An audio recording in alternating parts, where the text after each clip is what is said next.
Leandro, você tem novas informações que vão ajudar a gente a entender qual é o caminho que a defesa do Cid está indo. É isso, Dani. Saí rapidinho aqui para falar com as pessoas que estão acompanhando o Cid, né? Que estão em contato com ele e o que se desenhou já desde cedo, hoje, pouco antes do Cid prestar depoimento.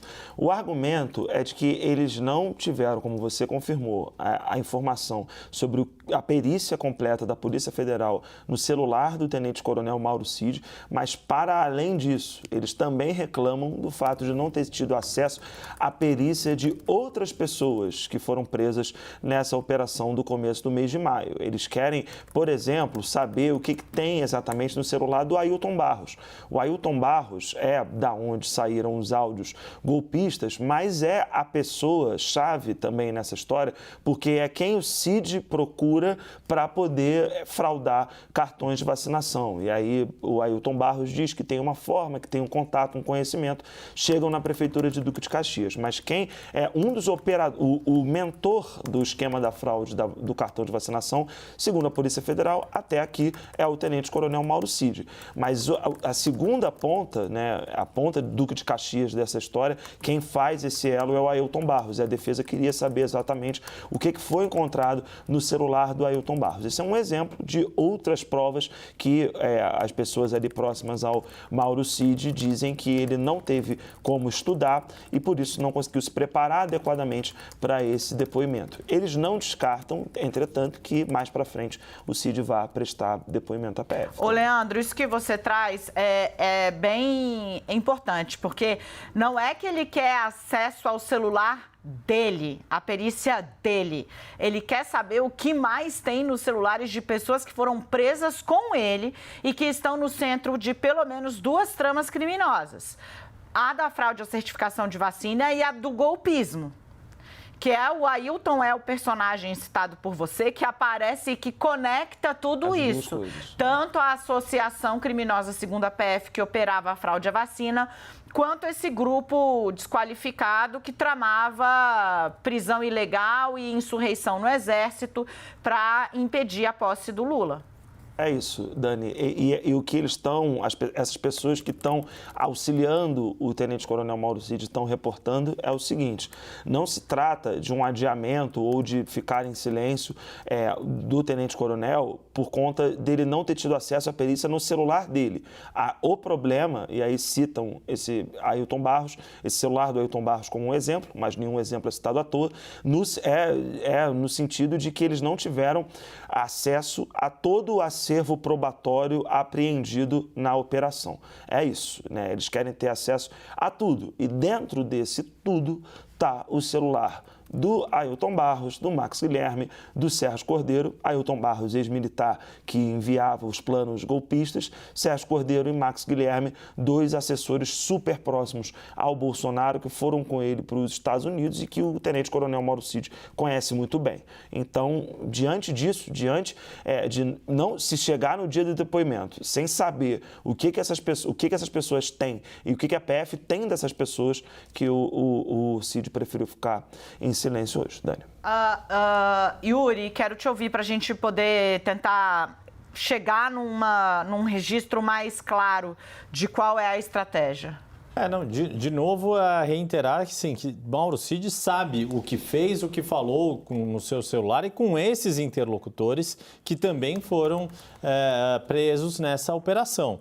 No caso de Ailton Barros, né, como você trouxe aqui, Dani, semanas atrás, diálogos bastante importantes em relação a essas teses golpistas, ao quanto isso era só uma bravata de um amigo do ex-presidente ou o quanto isso foi, de fato, tramado ali com mais profundidade no gabinete da presidência. Porque a gente sabe que com uma figura importante do Palácio do Planalto, houve uma conversa, de fato, que é o ex-assessor especial da Casa Civil, o coronel Elcio Franco. Com ele se tem um diálogo de fato ali acontecendo.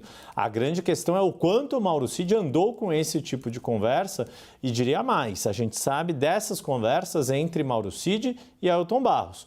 Mas levando em conta que também foram presos Sérgio Cordeiro, Max Guilherme e outras duas figuras muito próximas do ex-presidente da República, de novo, São eles os investigados que sabem o que fizeram e o que deixaram de fazer diante de uma série de contextos e situações que eventualmente possam configurar algum tipo de crime. Pergunto para o Igor se eu posso esticar aqui ou se eu preciso sair agora. Porque é o seguinte, né? Tem uma questão, Leandro, que eu acho que vale lembrar do que você trouxe ontem, que esses dois personagens citados pelo Yuri e outros assessores de Bolsonaro iam buscar um acordo de não persecução penal. O que obviamente, inclui assumir a prática de crime, né? O Cid vai tentar se isolar disso como, né? De novo, eu estou tentando entender qual é o caminho aqui que a defesa do Cid está vendo, se não é a confissão, que era o que era aguardado, o que é que eles estão vendo aí, porque se eles teriam de coordenar um movimento de todos optarem pela sua defesa eminentemente técnica, para que Cid não ficasse numa situação de absoluto desamparo fático. Porque, veja, se você tem ali dois do grupo dizendo, realmente eu fiz, peço perdão, quero fazer pena comunitária que seja, como é que ele que tem, né, os diálogos, tudo, apelar a uma defesa eminentemente técnica e mais, né, num inquérito que está sendo presidido pelo ministro de maior produtividade do Supremo. Números, isso, viu, gente? O ministro Alexandre de Moraes desde que ele chegou no Supremo Tribunal Federal, o gabinete que mais toca processo, vai para frente. Não importa se relacionado a B, C ou D, assim, é uma marca, é o gabinete mais produtivo do Supremo, ou seja, tem muita chance disso ficar lá de eterno.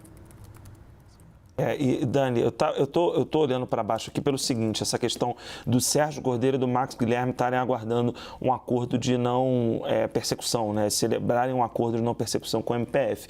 Por que eles acham que o MPF vai oferecer isso e querem esse acordo? Porque originalmente a Procuradoria-Geral da República foi contra a prisão deles, né? E há um entendimento ali das defesas de que esse crime que eles cometeram, segundo a Polícia Federal, se enquadra nos requisitos para que eles celebrem esse acordo de não persecução penal, que é eles admitirem a culpa de que fraudaram cartões de vacinação e o MPF entender que isso é o suficiente, né? Entender que isso basta. Essa é uma inovação da lei penal. O que eu estou querendo aqui confirmar é que, né, a Polícia Federal pediu a prisão do Mauro Cid. Isso é claro, a PF também pediu a prisão do Sérgio Cordeiro e do Marcos Guilherme. Pediu a prisão preventiva dessas pessoas todas.